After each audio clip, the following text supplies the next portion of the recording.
Welcome to Being Boss, a podcast for creatives, business owners, and entrepreneurs who want to take control of their work and live life on their own terms. I'm your host, Emily Thompson, and in this episode, I'm chatting with Carla Pellicano from the team at Faire on the current state of the world of brick and mortar and maker commerce, what's changing, what's staying the same, and how you can prepare for the future. You can find all the tools, books, and links we reference on the show notes at www.beingboss.club. And if you like this episode, be sure to subscribe to the show and share us with a friend.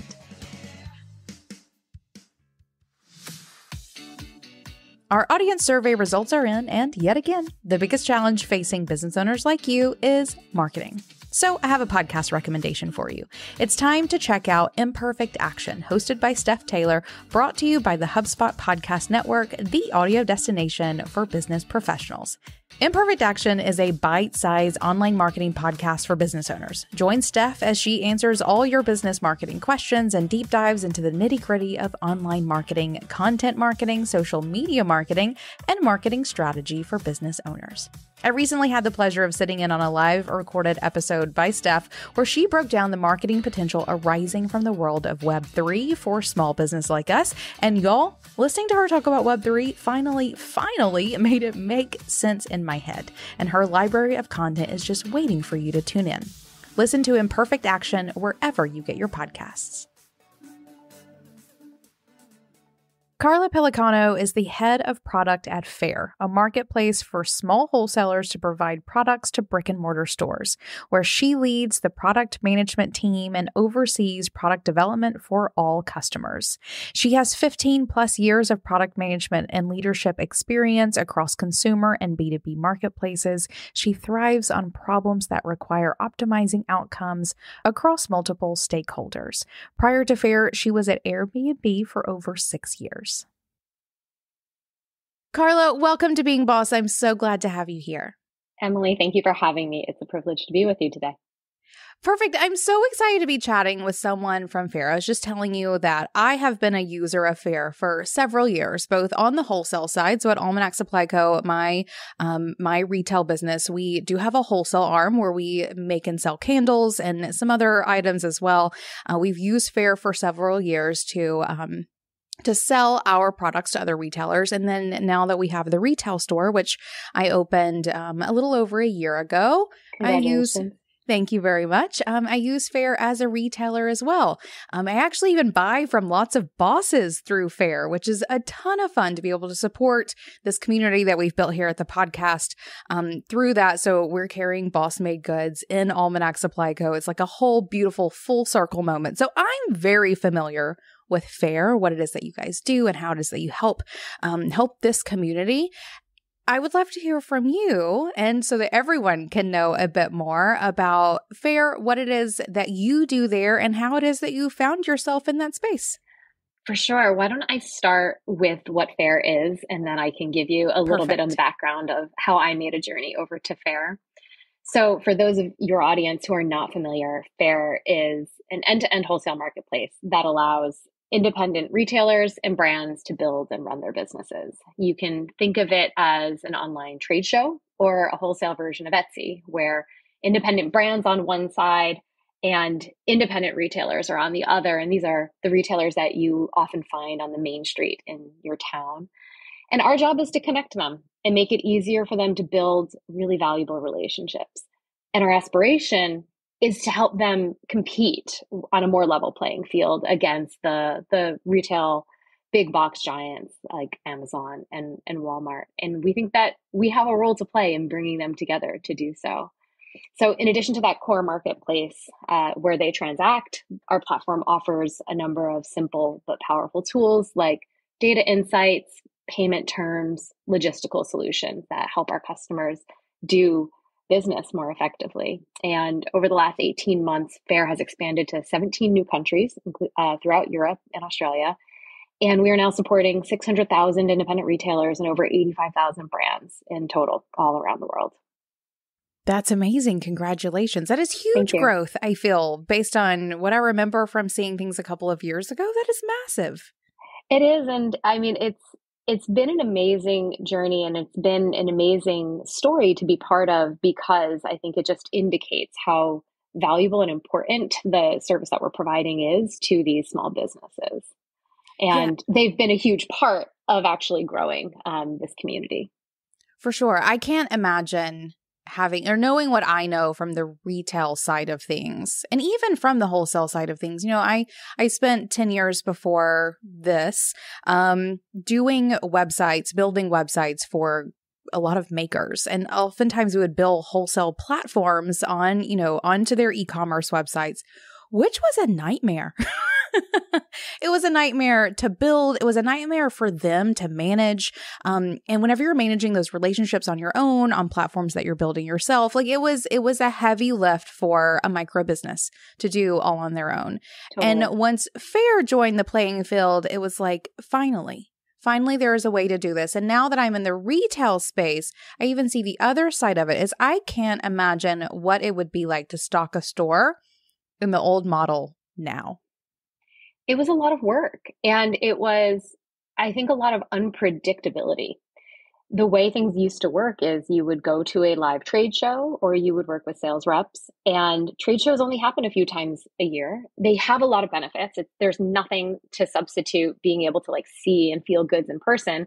But imagine you've just paid for a ticket to go to a trade show as a retailer, or you've, bought a very expensive booth at one of these shows as a brand, and you're sort of reliant on chance, like the chance that a retailer is going to stop by and talk to you, or the chance that you as a retailer are going to get to everything in this massive showroom. And there was a lot of unpredictability to it. There was a lot of chance to it, and it was so time bound. And so I think we really have answered a need and complemented those things really well by saying, like, now you can actually find each other and transact any time of day, 365 days a year. And we're going to do the thing that we are good at, and the stuff where we have expertise around helping with like online matching and discovery to make it so that you can sort of navigate what it is that you need and are looking for, or the kind of business that you want to build as a brand more easily. Yeah, it makes it easier for both sides of the equation, which I think is wonderful. And I think just a testament to how much Faire has grown in the past couple of years. It is very needed. Is providing a service that tons of people need in order to do more of what it is that they do. So I love what you guys do. I'm obviously in on it.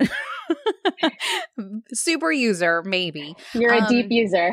I am a deep user from both sides, and I think it's really fantastic what you guys have put together. Okay, so what do you do there, and how did you find your way there? Yeah, so I lead Faire's product management and product operations teams. The product management team is responsible for working cross-functionally with engineering, design, data science, and a number of other functions to create and build products. So the product that you interact with, either as a brand or a retailer, there's a product manager that's responsible for every aspect of that product. And the product operations team partners really closely with our product managers to effectively launch those products and get them out there in the world, in the hands of our customers. But also they work really closely with our operational teams who end up supporting those products, whether you're writing into our customer support team or you're interacting with one of our account managers or one of our sales representatives. So those are the two teams that I lead. And my journey to Faire, I'll go back in time, but you can cut me off at any time if I get long-winded.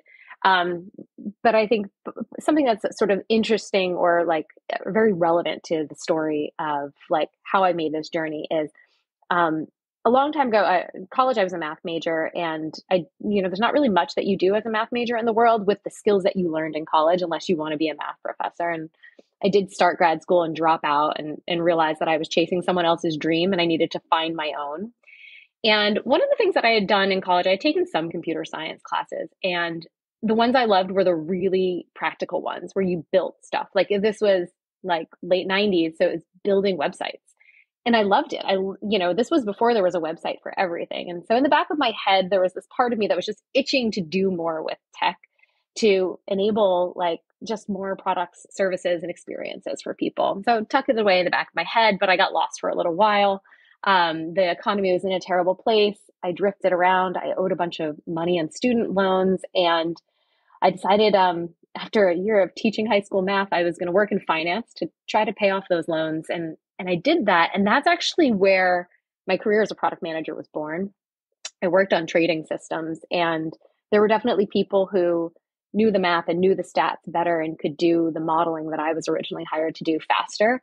But I filled a niche where I was talking to the traders who were going to use these systems and the technologists who were building them. And I could help to spec out and design the system that they ultimately would need. And so this was where my career as a product manager was born, although in finance, nobody's really called a product manager. So after however many years there and paying off my loans, I now had the freedom and the terrifying experience of needing to figure out what I actually wanted to do with my life. And I joined a couple of friends every week in getting together and ideating on companies we might want to start, sort of going back to that college experience of what's a product that we can build. I now knew my function in the world. I can build technology products. And this was when the iPhone first came out. And so we started thinking about mobile apps and what were all these amazing mobile use cases we could build. And fast forward, I did a startup that was somewhat successful, but not that successful. I ran product there for 3 years. We became a mobile ad tech company, which wasn't something I was passionate about. And I had the fortune to be able to work on things that I was more passionate about at that point in time. So I moved on, started my own company, and we were working on an artificial intelligence personal assistant to schedule meetings. That was really hard. It only went so well, but it landed me in an acqui-hire to Airbnb. And for those in your audience who aren't familiar with what an acqui-hire is, it's basically when a company buys you, but it's really they're looking to acquire talent. So it's really like they gave you a job and they might have given your investor some money as well.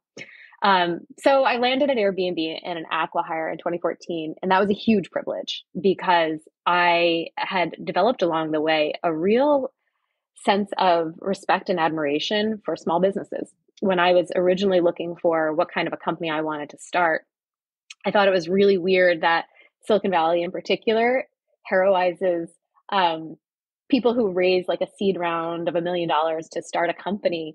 And there are all these small business entrepreneurs everywhere who don't do that. They just plunk down their credit card and like go in debt if they have to because they believe in themselves and want to invest in their passion and their desire to work for themselves. And I just have this like deep respect and admiration for the sort of micro entrepreneur or the individual entrepreneur. And I felt like I was going to scratch that itch a lot at Airbnb because Airbnb was all about empowering hospitality entrepreneurs. And I had the opportunity to, again, do what I love and do what I'm good at, which is build online products to empower anybody who had a little space and the inclination to provide hospitality to earn a living. And I think that if you get to earn a living doing something you're passionate about in the world, that's a huge privilege. And so I just felt deeply satisfied working on that. So I spent 6 years at Airbnb. Honestly, I thought I was going to be stuck there because I loved the mission so much. I thought there's never going to be another company I can go work for where I'm going to love the mission as much as the one that I love. And I also got an opportunity to work on a lot of subject areas that I found really intellectually challenging. I led a team called Marketplace Dynamics, which worked on pricing, commission structure, cancellation policies. My teams were responsible for cancellations during COVID, which you can imagine was a pretty wild experience. And then I met Max Rhodes, our CEO, at the end of 2019. And when he started talking about what Faire is doing in the world, I was immediately taken with the mission. And I realized that there might be another company I could work for out there. And fast forward a year, I ended up joining Faire as its head of product. And what really drew me to Faire, as I've mentioned now, is, again, this same unique opportunity to do something that I love doing and to build for small businesses and to really build a platform that allows for people with a passion, people with a talent to be more successful and in particular to stay in business, to thrive and to compete against, a type of consolidation that I'm not excited to see take over the commerce world. Yeah. Oh, that's such an amazing story. I often find that listening to stories of people on the show that it is always a really windy road to get to the thing that is yours, right? And I feel like you are no exception to that rule of you just sort of show up, you do what you have to do, you figure it out, and you end up finding your way to the thing if you stay true to yourself and really with your eye on what you are passionate about. And I also have to thank you for being, I'll call it a behind the scenes sort of champion for us in our community and what it is that we do, showing up to do that kind of work, to build the tools that allow us to show up. Because many bosses here are in, some real estate things. They're running Airbnb, sort of side hustles, to fill in the gaps or whatever it may be. I know that's a really common thing amongst our community. And then also now being at Faire, helping out the maker and retail crowds too. You really are like the woman behind the scenes, sort of helping make all of this happen for us. So thank you.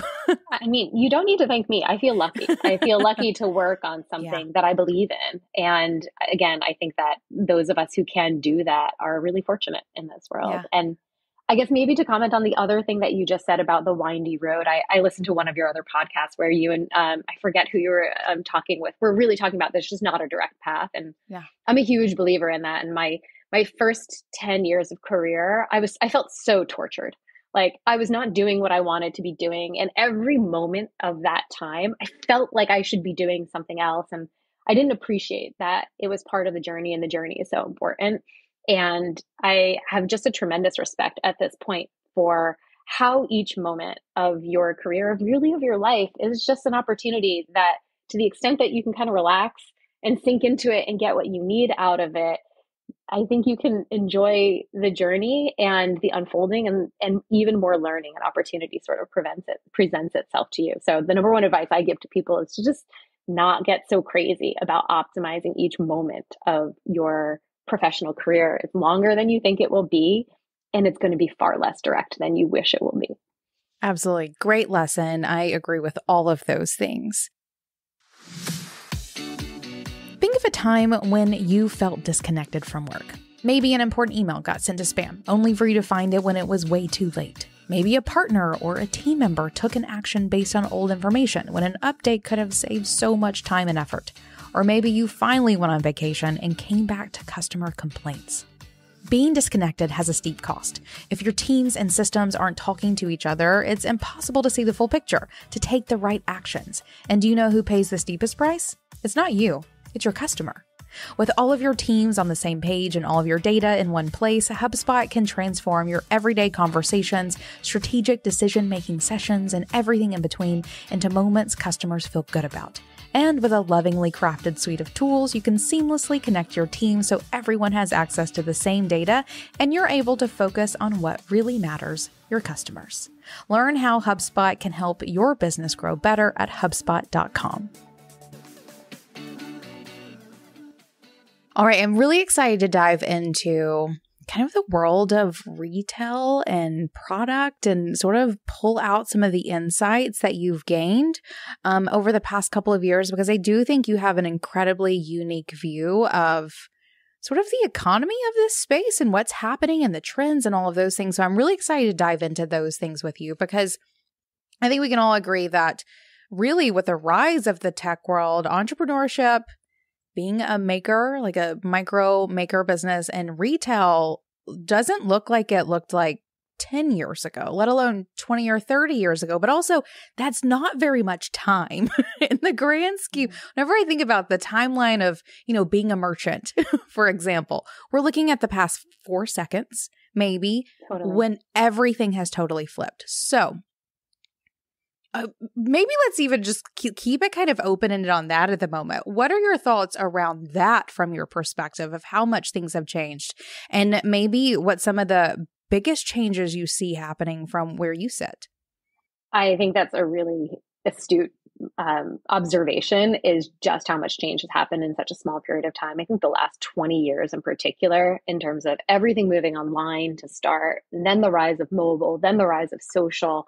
Like there's just been so much change in terms of commerce. And I think the thing that I love is how much certain things endure throughout that. In particular, brick and mortar has really firmly established that it's not going anywhere, and that the small business owners are as resilient and as scrappy and as adaptable as anybody else. And I think that we see, one of the trends I think we see is that even sort of things that feel more classic, like brick and mortar, the people who are running those businesses are constantly learning and they're constantly embracing new things, whether that's more technology to better run their store in terms of like point of sale systems, inventory management systems, platforms like Faire to help them source inventory more, efficiently. Social in terms of how they're actually going to be reaching customers and getting establishing their brand and getting it out there. So I'd say one of the amazing observations or trends that I've seen is that just people love learning and people embrace new, and people have rolled with all the change that we've seen. And that I think there's a huge amount of opportunity to continue building technology and products that are going to enable businesses to continue to thrive and be more successful. So that's sort of a meta point around it, which is that people are excited, adaptable, learning. And then I think it's definitely worth talking for a moment about social. And I'm actually curious for what your experience and journey with social has been, but there's just no denying that like social media has become such an important part of the commerce world, and that is changing so rapidly all the time. Everything we thought we knew about social like 5 years ago is so different today, even like 3 years ago. And I think you have more and more consumers who are turning to social media to inform shopping decisions. And you have social media marketing now, as a result of that, becoming an increasingly valuable tool and an important tool for small businesses. And so I think during busy shopping months in particular, social media is probably a really important way for businesses to be attracting new customers, to be increasing sales, to be building more connections and community with their customers. So social, I think, is probably one of the most fascinating ones, and it's impossible to like pin down at any moment. I don't think anybody, like however many years ago, it was all about you have a page on Facebook and you have a little bit of a community about your store. And then there was live selling happening on Facebook. And then there's like, TikTok comes along and there's random videos. And then those videos are like the biggest source of like shopping. And, Instagram ads in terms of like targeting is like beyond impeccable. And I think that like there's just so many ways in which one can and should be paying attention to social in terms of how you're going to grow your presence as a brand or a retailer and how you're going to better connect with community. Yeah, I agree with all those points. I want to go back to what you were saying with brick and mortar being this sort of like classic way of doing business because I have a viewpoint from both sides. Like I have Being Boss, we have an online community on almost online only. We do some things offline or IRL as we'll call it. I see both what happens when you have an online only business and then when you have a very traditional brick and mortar, we're literally making our own candles in house. Like it is like very hands-on, very in it. And very traditional. So I see the world of business and how things are shifting and changing through both of those lenses in a way that blows my mind every time I like sit down to look at my numbers or, think about the next strategy, whatever it may be, because they are completely different worlds. And one of the things that I love most about Almanac is that there are so many elements of that classicness that aren't going to change, right? Like they are like foot traffic, important. Always going to be important, always will be important. Like there are things that just don't shift and change, and they've been that way for literally thousands of years in some cases, which I love. Whereas at Being Boss, we are writing a new playbook every 6 weeks, more or less. I feel like we are constantly showing up and needing to reinvent the wheel because the strategy that was working last time isn't working this time, all these things. So there is this expectedness that I have in Almanac and that brick and mortar aspect, or even just retail, because I even think to some level, like retail online also has a little bit more stickiness to it than, just purely informational service-based business that I really love at Almanac. So that is something that I definitely see and feel and I love. And I think makes for a really less stressful way of doing business. I'll call it, I think, compared to a lot of our audience. And then I also want to touch base on, what was the second point you were making? Well, one more thing just to add on that before we move off of it. There's another important thing which is I've come to respect the things you don't want to change with tech.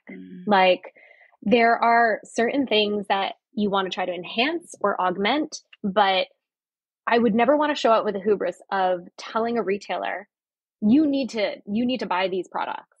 And I would love to give you information about things that we see that are selling well, but I'm not going to have the audacity to say, I know your customer necessarily better than you do, and that I know exactly where you are in the world and the kind of foot traffic and just sort of all the nuance that you can pick up on that I'm just not going to be able to from where I sit. And so we think about our role as like how, like, where are the places where we do replace things? Where are the places where we try to amplify and be a great support and be able to just accelerate or make easier certain things that free people up for doing what, honestly can't be replaced. And I think like customer service and talking to your customers about products and about your products, but the other products that you sell. I want to be able to, free you up for that, but I also don't want to replace the things that you love about running a shop or running a brand. Yeah. Yes. And that hits on the second thing you were talking about, of this idea of augmenting what works with what's new. You threw in social media, and that's something we're obviously talking about. It's like everyone's favorite topic all the time is social media.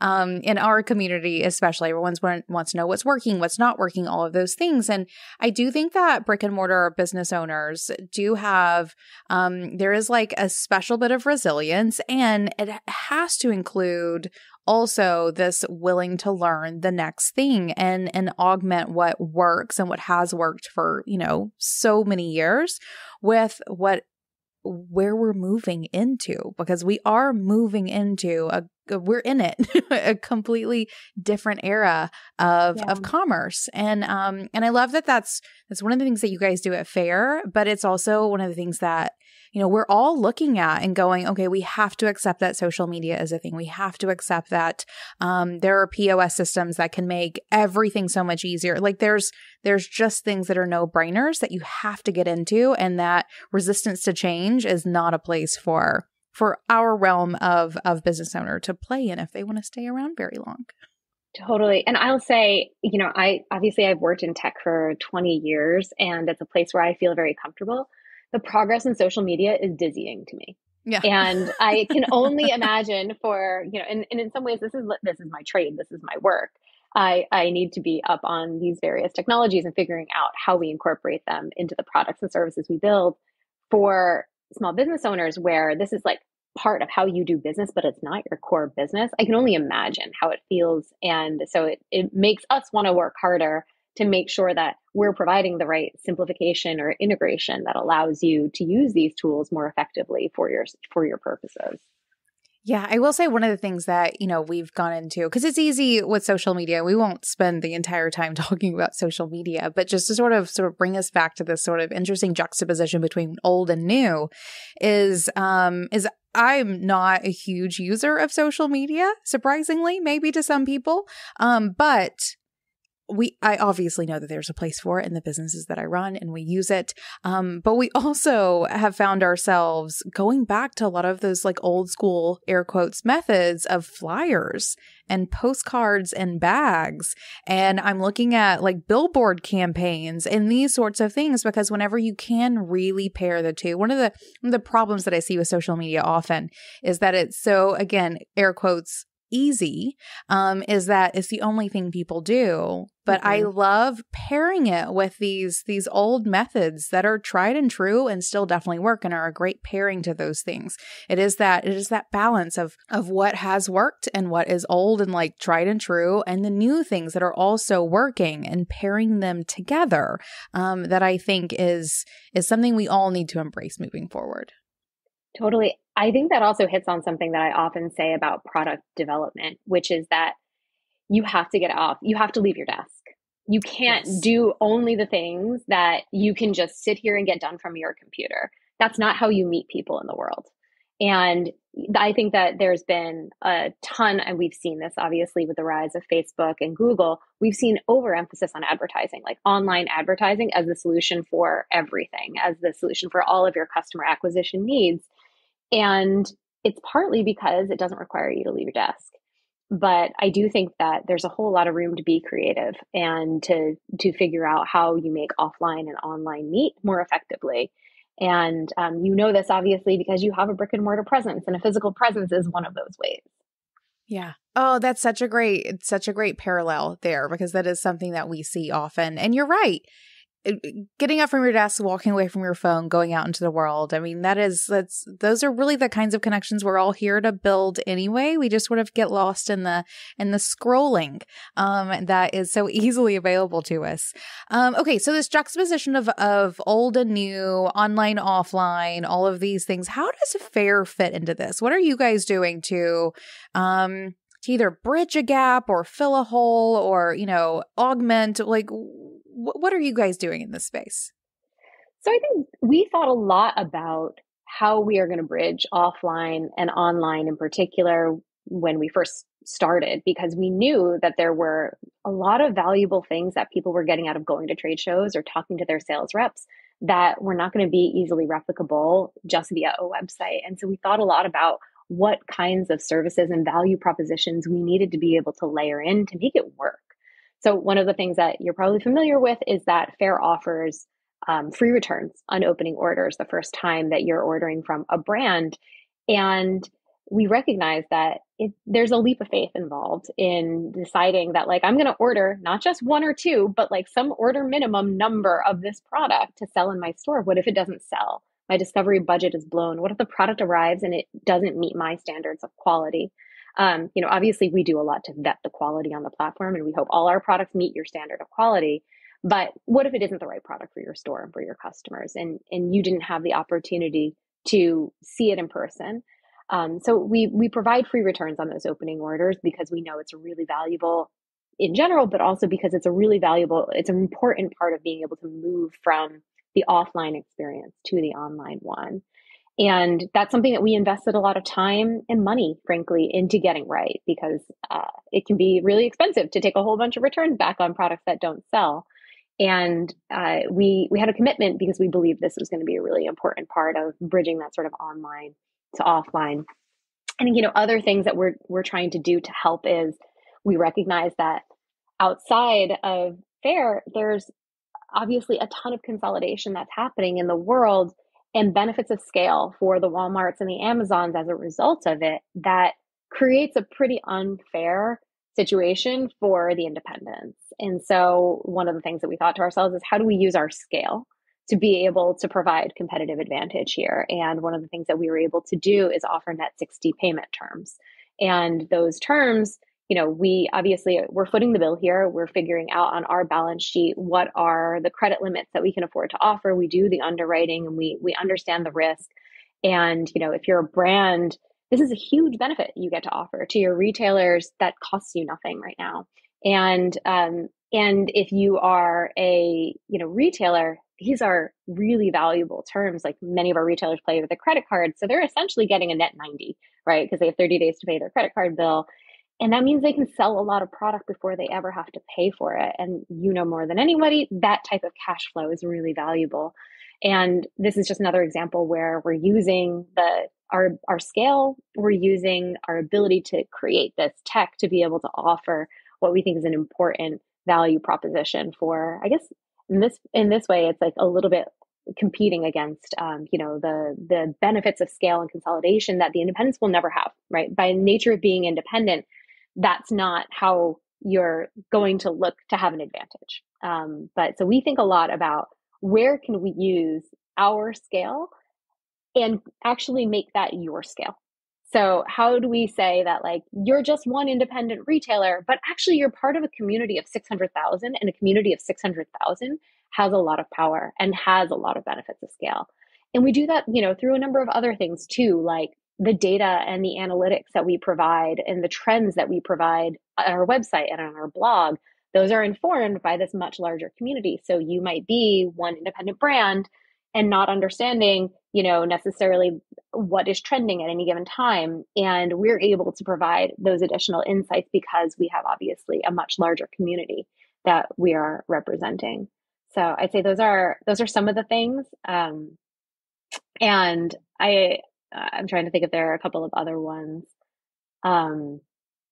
Those are probably the main ones that come to mind.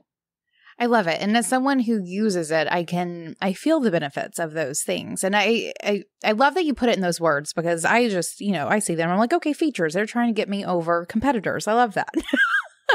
But hearing it hearing it be such a thoughtful process as to how it is that you can help us compete and how it is that we can take advantage of that skill and how it is that, even the returns, a sort of online, offline balance of if we're not there at a trade show, touching, feeling it, talking to the person, we are taking a leap on a new brand or a new product or whatever.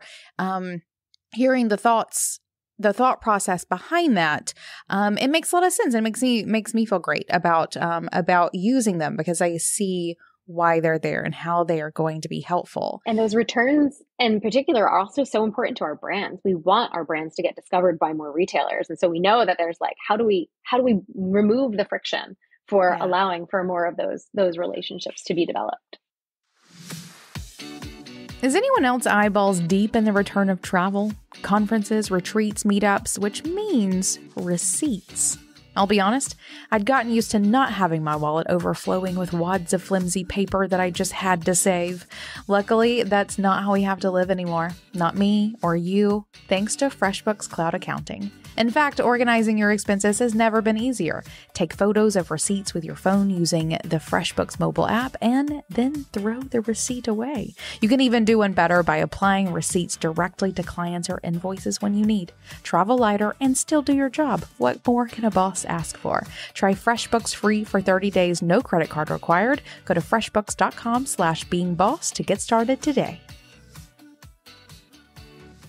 I would love to hear about, you talked about, our big brother competitors out there. I feel like there has to be some sort of drive there that has fed into not only you being a part of Faire, but also Faire just existing. What is the importance that you feel in this economy, in the economy of the brick and mortar, of the small makers, et cetera, that really feeds into both you and Faire? Yeah, I think I think these are shared values. But I'll say these are my own values, but I'm pretty sure they're very much shared by Faire. We believe that the brick and mortar retailer, the independent retailer, provides outsized value in our world. The places that we choose to live, the communities that we like to walk around in, they're not, the strip of big box stores. It's the main street in our town that has cute shops that we go into where when you talk to the people who work in that store, they actually know the products that they're selling. They picked them. They have a passion for them. They can tell you brand stories and they're excited to.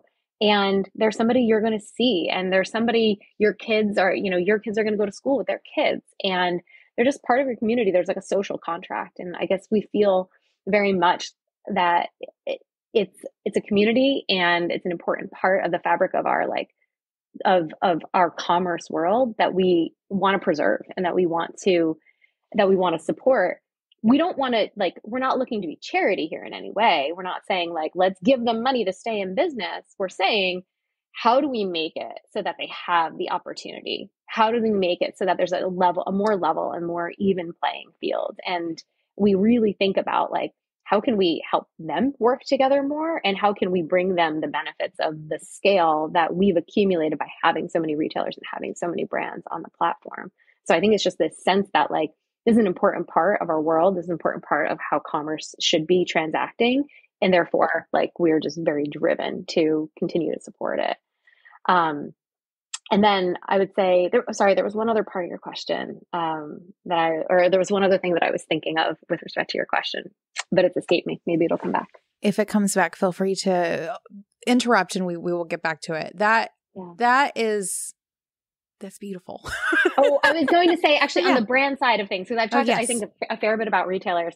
This one is partly me, partly Faire. I don't know how much this is stated Faire, but I am very much someone for whom junk really bothers me. I really hate to see poorly made, low quality products that get used and thrown away. I don't know what it is. It drives me crazy. And I've been a big believer. I was raised that you buy something that's well made, you maintain it, you keep it forever if you can. My husband laughs at me because he'll say, nice shirt. I'm like, do you know how long I've had this shirt? And he's like, I don't know, since 1992. And he's probably right, because it's really I just believe in well-made quality things. And so I find that the values of the brands on Faire more closely aligned to mine. These are people who really take pride in what it is they're creating. They're building better products. Their interest isn't mass scale and maximizing profit at all costs. They're not looking to outsource everything to get something made as cheaply as possible. They're definitely looking to make a living. They're definitely looking to, be successful, but they're not sacrificing what I think is a really important level of quality. And so again, it super aligns with my values. Like these are the kinds of products that I want to see in the world. Yeah. Oh, that is so great. I feel like anytime you're driven by a mission like that and find a space like this in order to work towards it, like that gives me warm fuzzies. So I'm glad that you have found that in this space. Or I'm glad that you have those values and that you have found an avenue through which you can do work to support them. Because you're right. I mean, cute little main streets are my favorite. Obviously, they're important to me. Right. And I know that the majority of our audience either prefers those kinds of places too, or are active participants in them in some capacity or another, either as a store owner or as a maker who's supplying them. They are the economy that drive our audience in a lot of ways. So I'm glad to hear that, that you hold that. I feel like you may have answer at least some of this question, but we talked about some of the changes that we've seen in this sort of retail and maker business economy. What have you found has just stayed the same? That's a really good question. What has stayed the same? I actually think that some things that have stayed the same are that people still want to know the story of the brand and the product that they're buying, and maybe that's actually not stayed the same. Maybe that's amplified over the last however many years. But I think that people want to feel connected, both with the place where they're purchasing something as well as the maker of the thing that they're purchasing.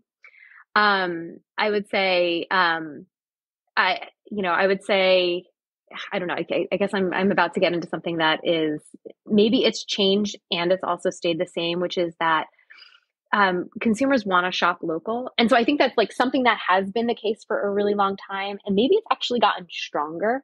I think there's been a lot of movement around shop local.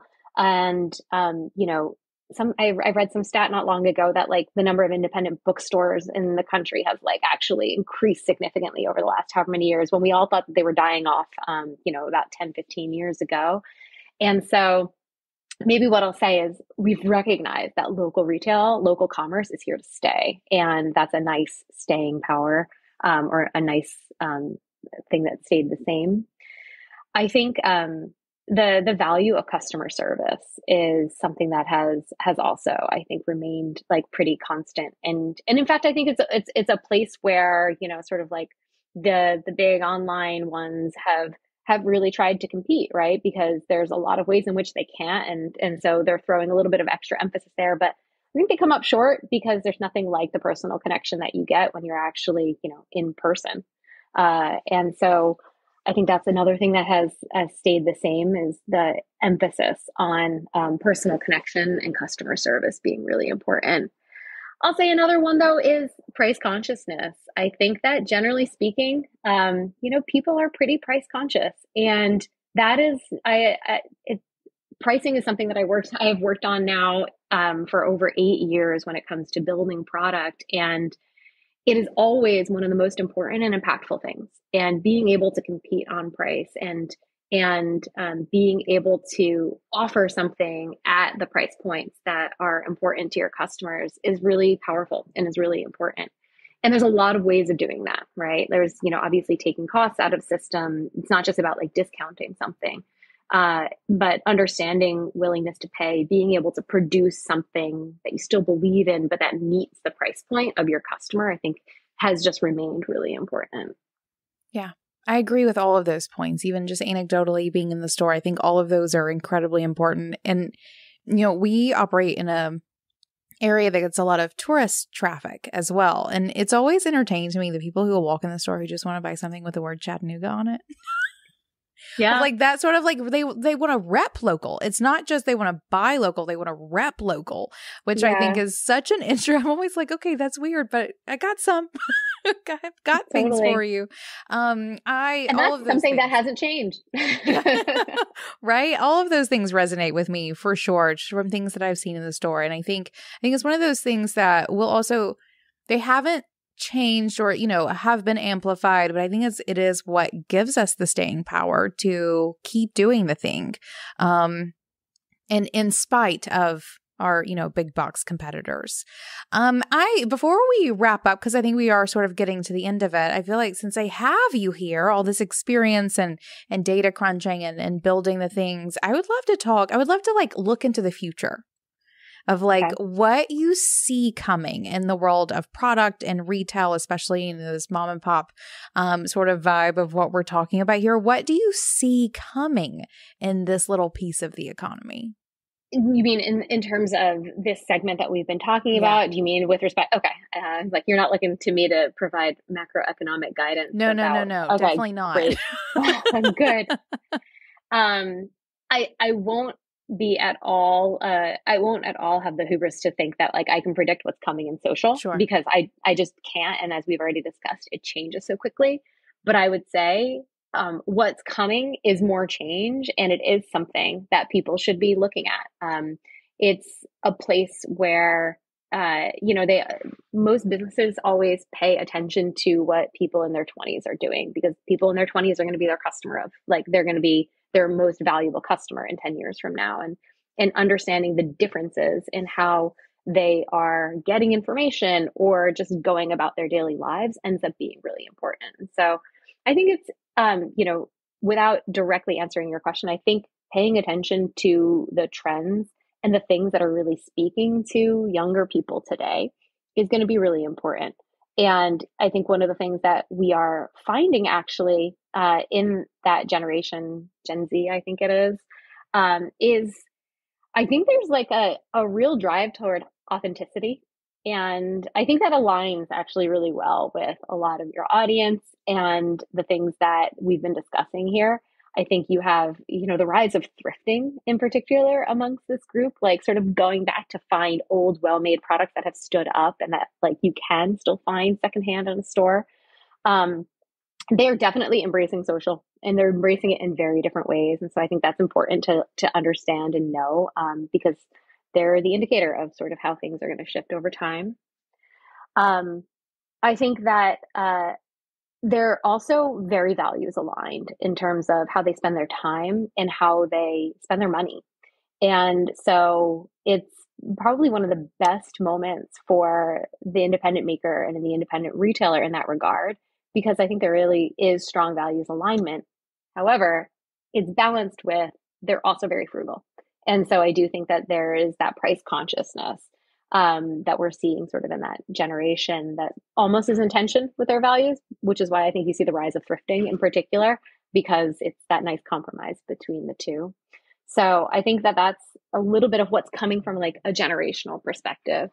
I think in terms of what's coming in terms of the industry and the businesses that we've been talking about is we're going to see more technology. And I think that hopefully what we'll see are sort of more holistic solutions. And obviously from the perspective that I have, we're thinking about that all the time. We're thinking about how we can be more of a comprehensive solution to our brands and our retailers because we have the benefit of deeply understanding the type of business that they're doing together, which gives us data that understands, where trends are moving and where, how demand is changing over time. We understand the things that impact success on either side. We start to understand, sell through of our retailers based on like the things that they are reordering.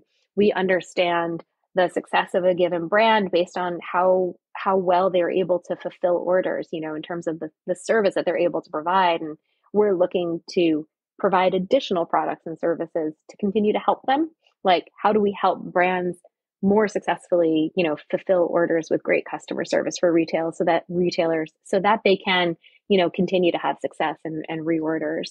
How do we make sure that our retailers can be successful with their customers and what can we build? So I think continuing to embrace technology to ease the parts of your workflow that free you up to do the things that are more interesting to you, that exercise more of your creativity, and that are that entail stuff that is just hard to replicate from a technology perspective. Yeah. I mean, that is the point of technology, right? To free us up to do all the things we'd much rather be doing. I love all of that. And I feel very resonant with everything that you just said, even from my perspective. And it's interesting hearing a lot of that come from you, because I probably haven't really put them in line in those ways. I do want to go back to this Gen Z thing, because for, the audience, you may not having the retail store. I actually now employ a lot of 20-year-olds to work my store, which has been a trip in itself for sure. Did I get them wrong? No, you got them spot on.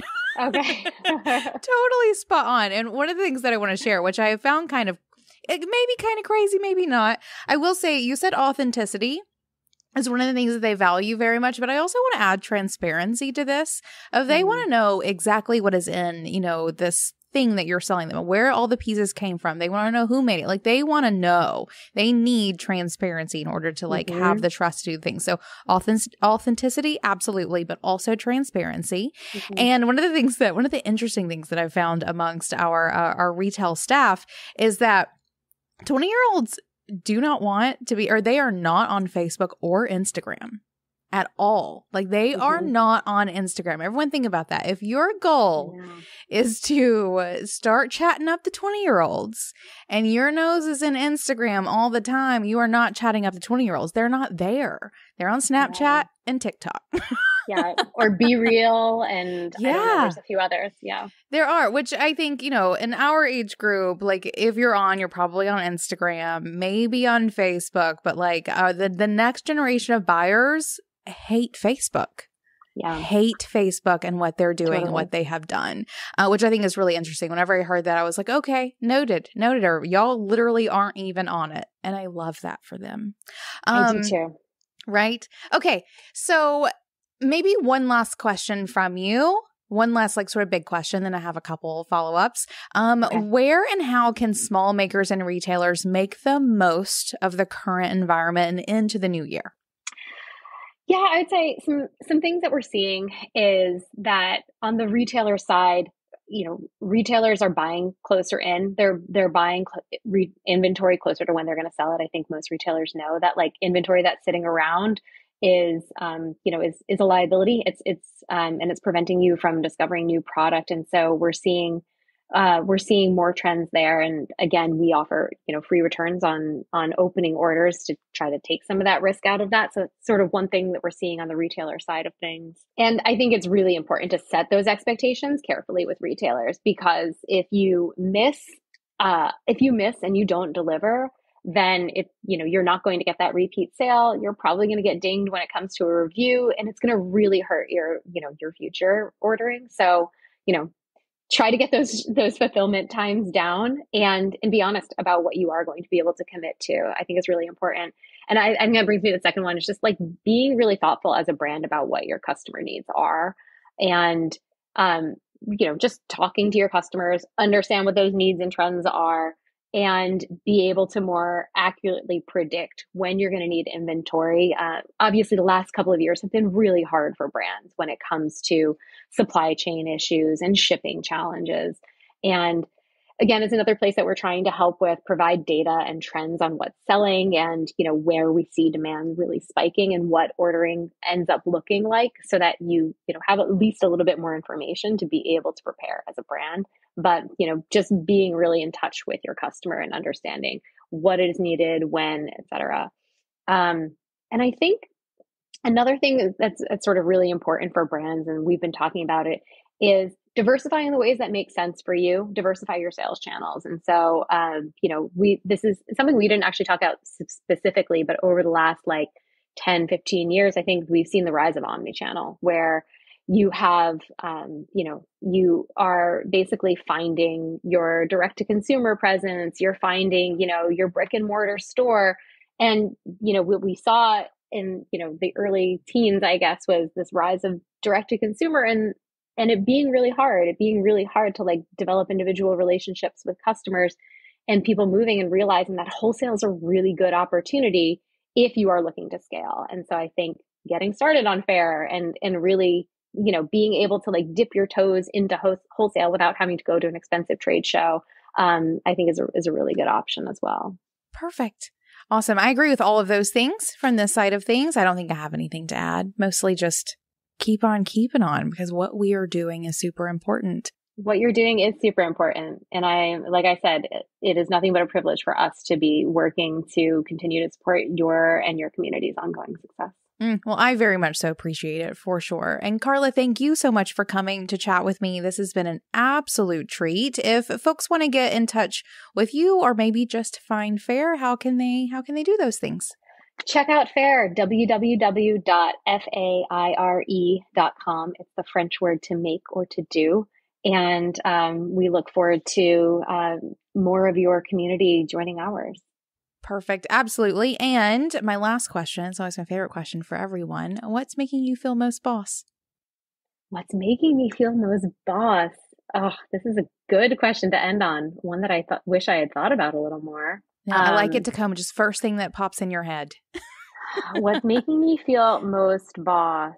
We're in the middle of 2023 planning right now. Mm-hmm. And I think the thing that's making me feel most boss is seeing my team put together plans and strategies for next year that are really customer centric and that are like really steeped in what's a customer problem and need to be solved and how are we going to go about solving it. I think as companies get a little bit bigger, you often start to see plans that center around how do we grow business and how do we optimize metrics. And I've worked really hard. Max has worked really hard. We've worked really hard in building a customer-centric organization. And so in the moment where you see that happen, where I'm seeing that happen, I'm feeling really proud and I'm feeling really successful. Nice. Perfect. Great answer. Carla, this has been a treat. Thank you for coming and chatting with me. Thank you so much, Emily. I really enjoyed our time. All right, boss, because you're here, I know you want to be a better creative business owner, which means I've got something for you. Each week, the team at Being Boss is scouring the news, the best entrepreneurial publications, and updates and releases of the apps and tools that run our businesses, and is curating it all into a weekly email that delivers the must-know tips and tactics in the realms of mindset, money, and productivity. This email is called Brewed. We brew it up for you each week to give you the insight you need to make decisions and move forward in your creative business. Check it out now and sign up for yourself at beingboss.club/brewed. That's beingboss.club/BREWED. Now, until next time, do the work, be boss. Yeah.